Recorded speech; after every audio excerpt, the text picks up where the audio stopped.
বাংলাদেশে জামাতে ইসলামী, বাংলাদেশে জামাতে ইসলামী। আসসালামু আলাইকুম ওয়া রাহমাতুল্লাহ। কেমন আছেন আপনারা?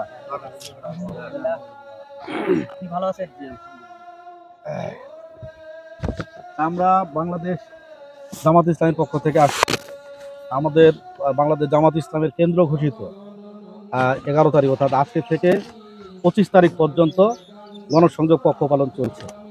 এই পক্ষ পালনে আমাদের কাজ হচ্ছে যে বাংলাদেশ জামাত ইসলামী সম্পর্কে জনগণকে অবহিত করা। বাংলাদেশ জামাত ইসলামীর লক্ষ্য উদ্দেশ্য কী, কর্মসূচি কী, আমরা কি উদ্দেশ্য নিয়ে বাংলাদেশে কাজ করছি, সেই উদ্দেশ্যকে জনগণের সামনে অবহিত করানো।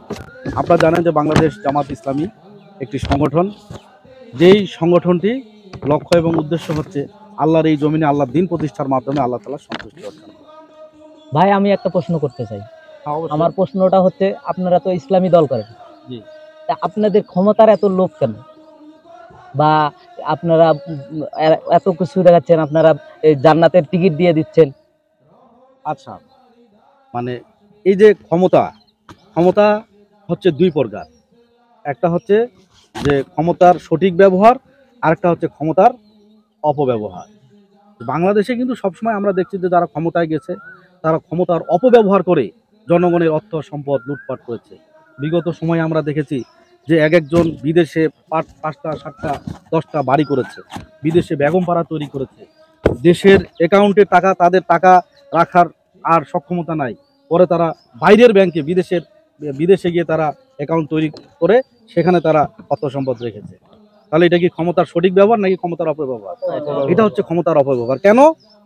যে বিগত সময় যারা ক্ষমতায় গেছে তারা সৎ না হওয়ার কারণে, তাদের ভিতরে আল্লাহ ভীরুতা, পরকালের ভয়, এগুলো না থাকার কারণে জনগণের অর্থ সম্পদ তারা তছরূপ করেছে।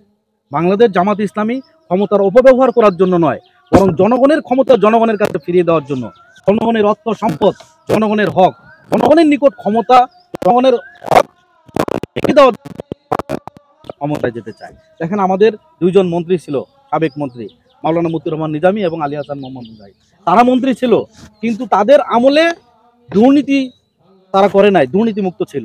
এবং তারা নিজেরাই বলেছে যে দূরবীন দিয়ে খুঁজেও তাদের নামে 1 টাকা দুর্নীতি খুঁজে পাওয়া যাবে না। আসলে কি পাওয়া গেছে? না, যায় নাই। তো একথা প্রমাণিত সত্য যে বাংলাদেশ জামাত ইসলামী যদি ক্ষমতায় যায় তাহলে ক্ষমতার অপব্যবহার হবে না, বাংলাদেশে ইনসাফ প্রতিষ্ঠিত হবে, জনগণের হক জনগণের কাছে ফিরে দেওয়া হবে। এই জন্যই মূলত বাংলাদেশ জামাত ইসলামী ক্ষমতায় যেতে চায়। আমাদের ব্যক্তিগত কোনো স্বার্থ সিদ্ধির জন্য আমরা ক্ষমতায় যেতে চাই না। সবাইকে ধন্যবাদ। আশা করি বাংলাদেশ জামাত ইসলামী যে সমাজ গড়ার কাজ করছে, ন্যায় এবং ইনসাফ ভিত্তিক সমাজ গড়ার কাজ করছে, সেই সমাজ গড়ার কারিগর হিসেবে আপনারাও কাজ করবেন। আমাদের সাথে আপনারা সক্রিয়ভাবে থাকবেন। ইনশাল্লাহ বাংলাদেশ জামাত ইসলামের হাত ধরেই একদিন সমাজ শোষণমুক্ত হবে, ইনসাফ ভিত্তিক সমাজ প্রতিষ্ঠিত হবে, দুর্নীতিমুক্ত সমাজ প্রতিষ্ঠিত হবে ইনশাল্লাহ। ঠিক আছে।